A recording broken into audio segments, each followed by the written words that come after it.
Qysh se Roku Pushkën do ta mbante të varur krah qafë deri në fund të jetës, më 15 korrik 1915, kur u pushkatua në Shkodër nga forcat malazeze. Gjiri i familjes së mëmadhe të Gjirokastrës dhe sidomos i vllai Bajo Topulli i përçua ndjenjën e dashurisë që e udhëhoqi në shërbim të çlirimit kombëtar.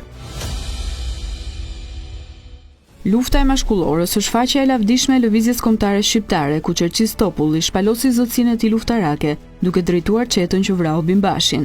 Topulli mori pjesë në veprimtarinë e Komitetit për Lirinë e Shqipërisë. Në prill 1907 komandoi çetën armatosur që vepronte në Shqipërinë e Jugut, e kryesisht në krahinat e Gjirokastrës dhe të Korçës. Para përpjekjes në mashkullor më 18 mars 1908, apeloi për kryengritje të armatosur, duke dënuar qasjet e administratës osmane. Topulli u angazhua edhe për çeljen e shkollave shqipe në vise të ndryshme të vendit.